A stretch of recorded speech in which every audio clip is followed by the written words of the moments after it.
Welcome. This is Kim ADes from Frame of Mind Coaching, and I am the host of Resilience Radio, where I interview experts who are professionals at crushing the tough stuff. Every day I bring on a new guest, and today my guest is quite exceptional. I'm excited to bring him on, but before I do that, I want to give you the journal of the day. I invite you to write this down. The question today is, what frustrates me? What do I believe to be true about that? So what am I really asking? I'm asking you to think about the things in your life that create frustration, stress, tension, agitation, and write them down. And then I want you to ask a secondary question. And that secondary question is, what do I believe to be true about those things? And if you're really courageous, what I'd like you to do is send me your response. You can send it to me at kim@frameofmindcoaching.com, and I will have someone from our team reach out to you and review your journaling question with you.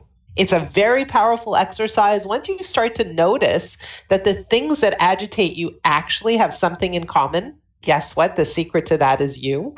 You'll start to realize that you can change that experience, that you can change the things that agitate you, or at least you can change how you respond to those things that agitate you. But I invite you to take advantage of the offer and come on in and start journaling with us. So without having you wait any longer, I'd love to introduce you to our guest, Kendal Netmaker. Kendal, are you with us? Hi, I'm here. Thanks for having me. Welcome, welcome. I am so excited to be talking to you because we met a long time ago and we wanted to do this for maybe over a year, and finally we're together. Yes, finally. This is good. I'm excited.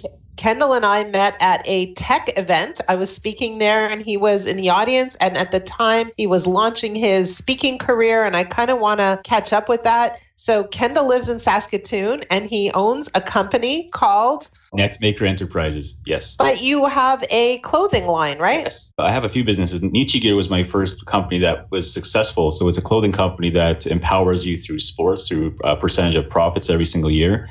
And that was the one that kind of gave me the speaking platform by allowing me to go into high schools, universities, events, corporations, and now eventually a full-time career. So wait a second. Neechie Gear is a clothing company. Yep. And just so everyone understands clearly, you created a sports line. Yes. Okay. Correct.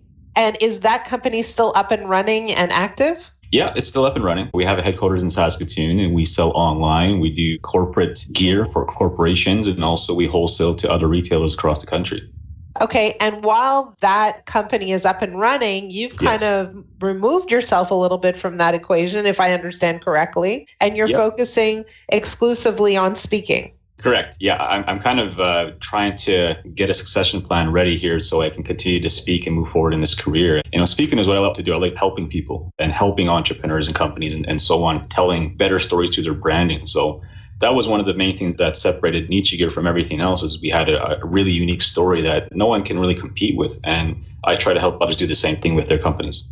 Okay, so I want to get into that story, but before I do, I'm really interested in, you are young. You're how old? 31 years old? Yes. 31 years old and you're planning your succession? Yes, absolutely. That's very interesting. So how does one do that? Because if you think about the people who are listening to this podcast, a lot of them are quite successful entrepreneurs. Maybe they're a little bit older than you, and they can't even imagine stepping away from their companies to go do what they love. So how are you orchestrating that? How are you making that happen?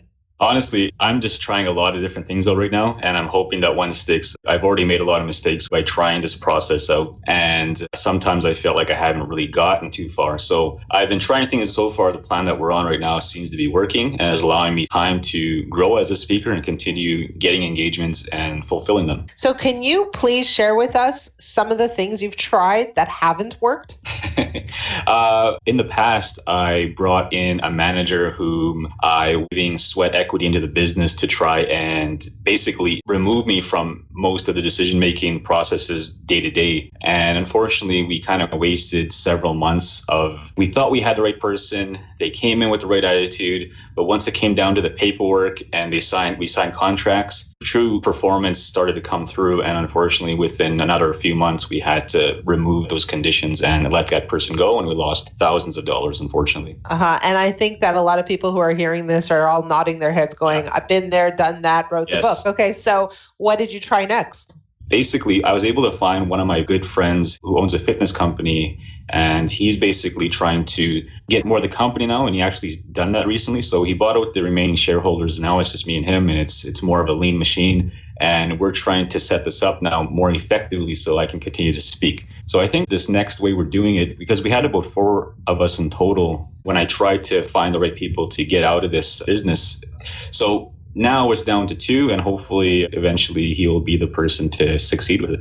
I see. So are you saying, and I'm just trying to extrapolate from this, it's hard to get 4 people, or the more partners, the more owners involved, the harder it is to get everybody rowing in the same direction? Absolutely. Absolutely. Especially if you're in different provinces or countries and whatnot. And there was one person in particular that was in a different province. It was just hard to get on the same page. And so it just makes it more easier if you're in the same area, or you can have contact more, like every day you need to be communicating on some level. So for us, we're able to stay in contact every day.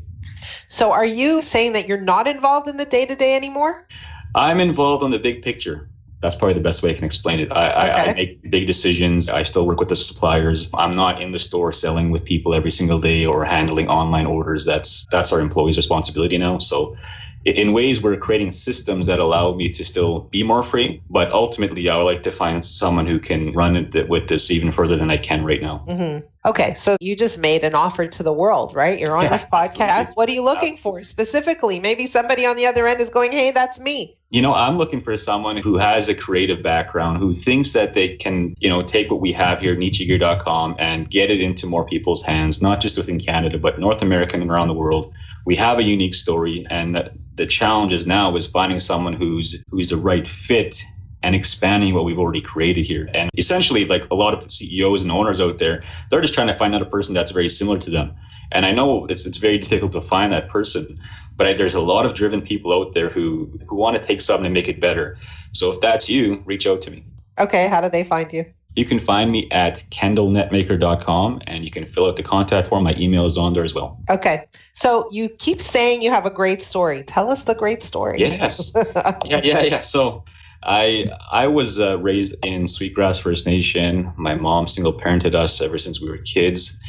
And when I was in grade 5 was my first turning point moment in my life that really changed my whole family's life, because in grade 5, I happened to be best friends with this kid from South Africa. His name is Johan. And Johan's father was a doctor in Keynote, Saskatchewan. And we just happened to be going to school together. We'd be playing soccer every day at recess. That was our favorite sport. And one day, he was the only kid out of the whole school to ask me, Kendal, why aren't you playing soccer after school? And, growing up the way I grew up, I was very shy to tell him that. And I was pointing to the bus as it was pulling up. I said, you see that bus that just pulled up? That's my only ride to and from SweetGrass. We don't have $50 to pay this fee. We don't have a vehicle to drive us around. There's no jobs back home. There's no economic development. We're living on welfare. My mom's single parenting us and so on. So he wasn't used to hearing this response. And he ended up telling his dad that and his mom. And the very next day, Johan's parents started to drive me from SweetGrass to Keynote to play the sport of soccer. And they paid for my fees. We became best friends. His dad became my mentor for 2 years because in grade 7, they had to move away to Saskatchewan, 2 hours away. And I was wondering what was going to happen with my ride to play sports. And I was very sad my best friend was going to leave. But before they left, they actually gave us a tremendous gift. And this gift was something that was sitting in their parking lot. They were not going to take it with them to Saskatoon. It was a 1986 Ford Crown Victoria. Oh. Who remembers those, right? I remember. Oh, man, it's just like yesterday. So they gave us this burgundy red Ford Crown Victoria, no hubcaps on it. And they basically gave it to my mom to continue to allow us to play sports. And my mom's driving us now to play sports. And this whole family just impacted us through this act of kindness. And this allowed me to continue to play more sports, go to eventually finish high school playing sports. And then I went to play 2 years of college volleyball. Then I went to university and I was able to finish my education there. Then in my last years when I started Neechie Gear. And ever since then, I've been a full-time entrepreneur. I haven't been employed by anyone else since I was a summer student.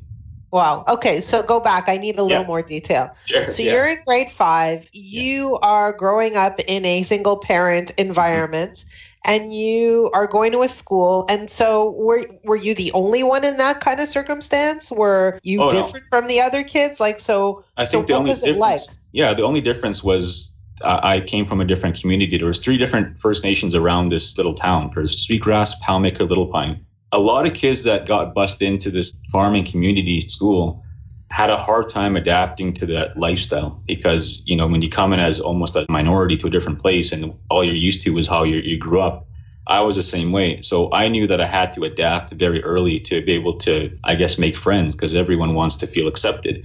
And when I got to that school, the first couple of days, I just kind of watched everyone. And by the 4th day, I finally went up to some kids and I started asking them about how their crops were doing and how much rain they got last night.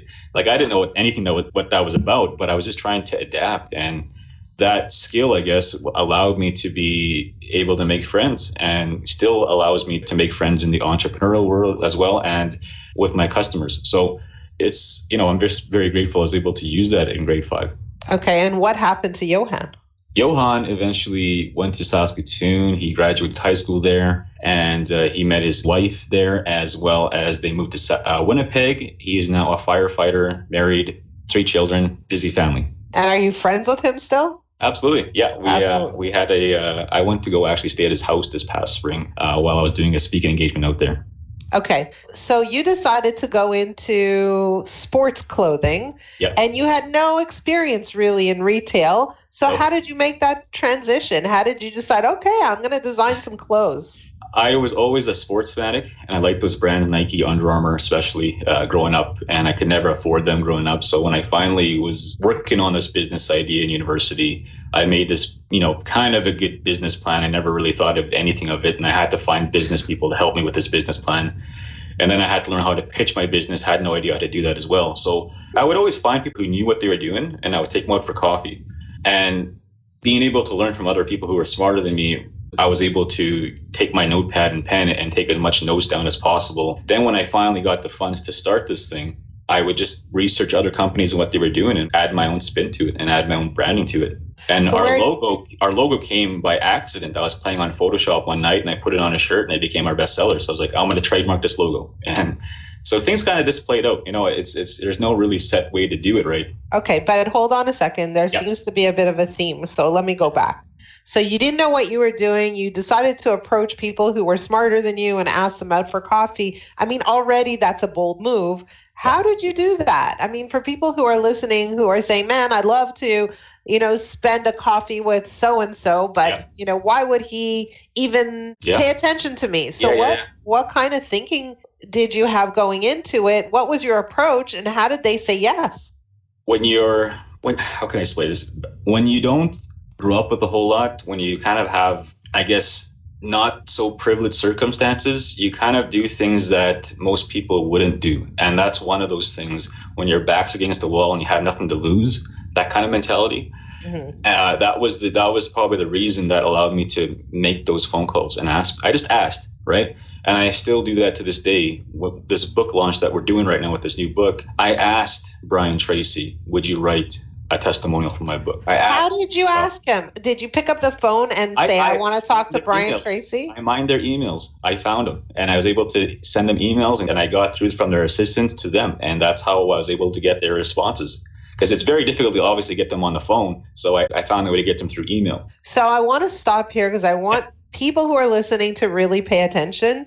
So there's a guy, Brian Tracy, really, really well known in the world. And just because you don't know him, that doesn't put anything in your way. That doesn't stop you. Mm-hmm. Okay, so that's an interesting point of view. That's an interesting mindset. Yeah. Right? Well, okay, so I'll ask. One of the things that I did too is I took one of his speaker trainings online, his online courses. Yeah. So I used that as a segue into talking with his assistants and then getting his assistants on my side to say, you know what, I'm writing this book. He's inspired me. I've given him a lot of compliments through the emailing. And then that's how I was able to get a hold of Brian, as well as Bob Proctor and so on, Brett Wilson from Dragon's Den and so on.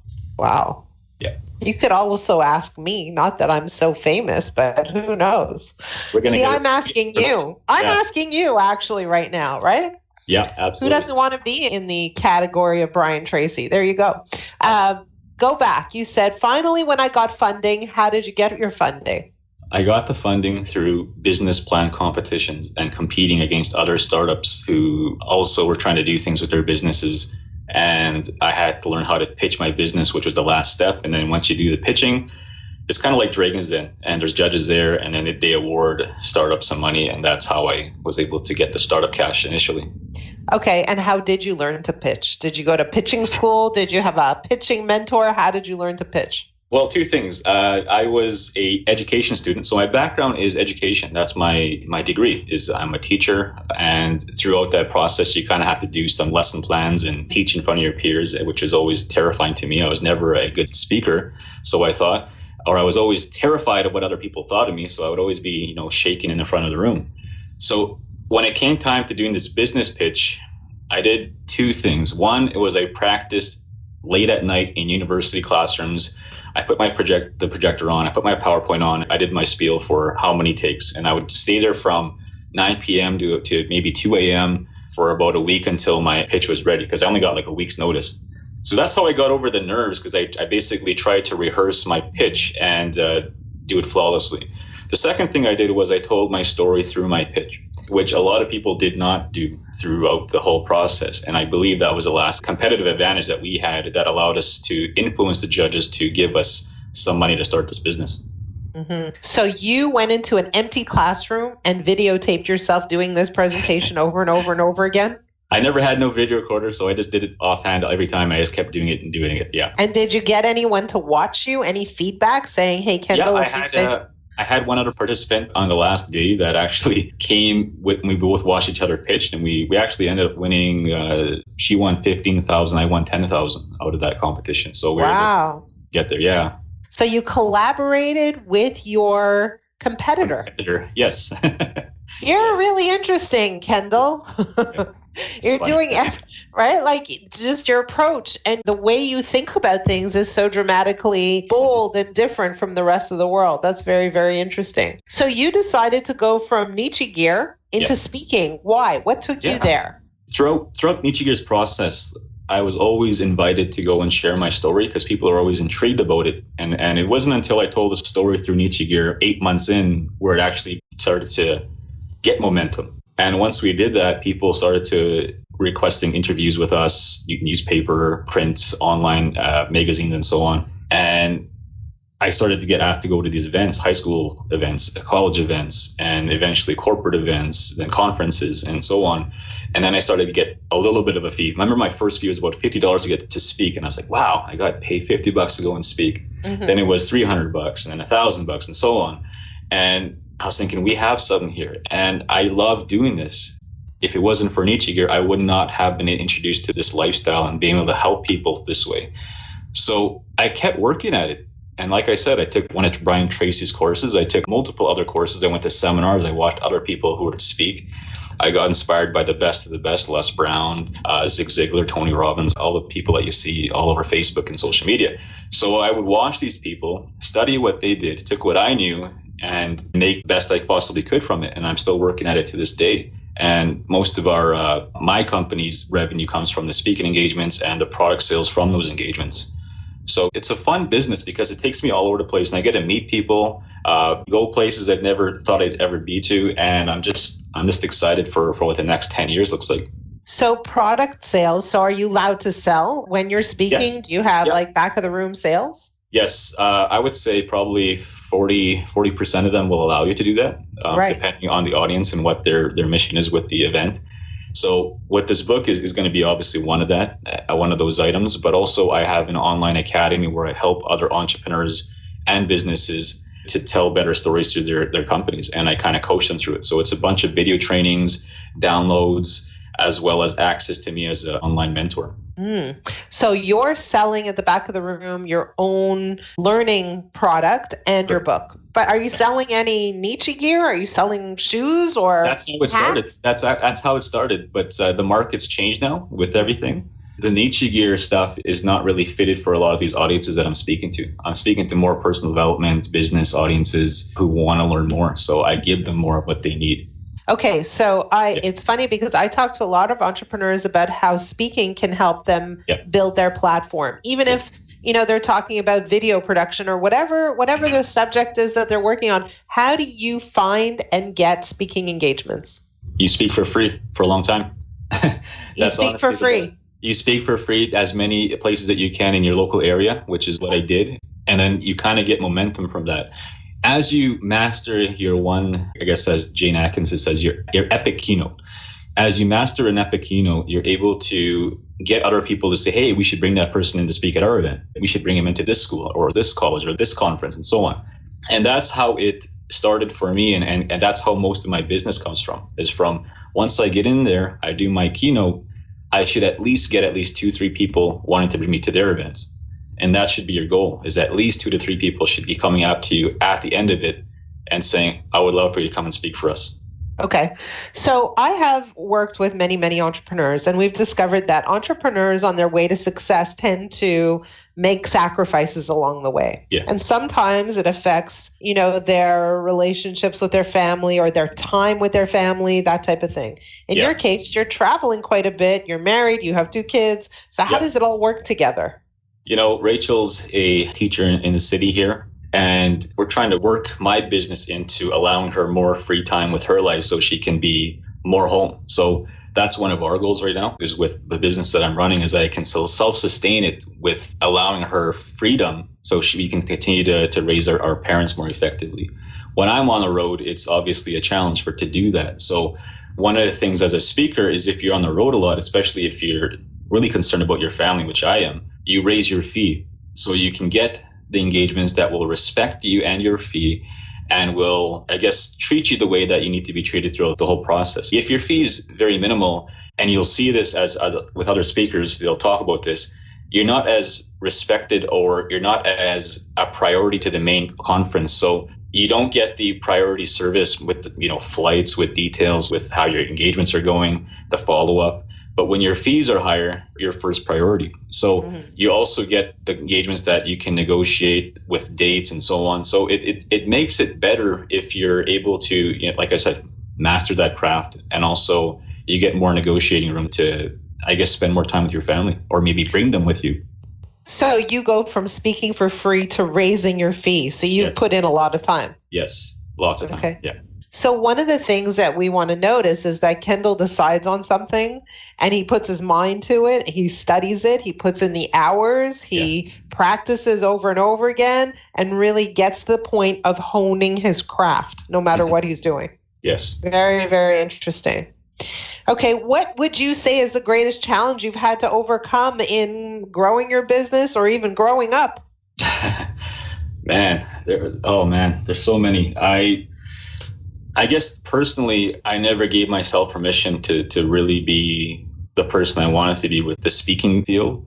I was afraid of success for a long time. I was afraid of doing this alone for a long time. I was afraid of being a First Nations speaker I cannot relate to anyone else out there in the same field at that time. So there's a lot of, I guess, limiting beliefs that I used to hold about myself. And it's only within the last 12 months where I'm really trying to pick and battle every single one that's trying to hold me back, because it feels like you're on a ball and chain on your leg because it doesn't want to let you go any further. So I've been working on myself. I've been seeing, what are those things that are holding me back, and I'm tackling them. I'm trying to remove them from my thinking so I continue to move forward. And so now you're speaking my language. Yes. Yeah. So how do you do that? Do you journal? Yeah. You write it down. Yeah, I've written a lot of stuff down in my notepad and everything. And when you get times to be by yourself, which I think everyone should do daily, you think about the things that you're trying to achieve and the processes you need to do in order to get there, but also what other things do I need to change or remove from my life. And a lot of the times for me, it was a lot of those limiting beliefs. And it came from my years of conditioning myself, unintentionally conditioned by my surroundings of the limiting beliefs of other people, and it rubbed off on me. Yeah. Do you work with a coach?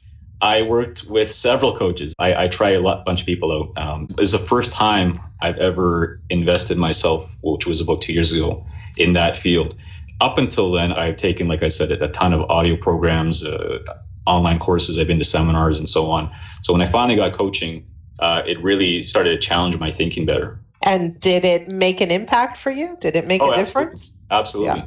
Absolutely. Yeah. Okay. So as we're rounding the corner to the end of this episode, I have one last question. You have a coach on the line. Do you have a question for this coach? I have a question for you, Kim. Okay. I am looking at where I want to be, And I believe that everyone has the same question I'm going to ask you too.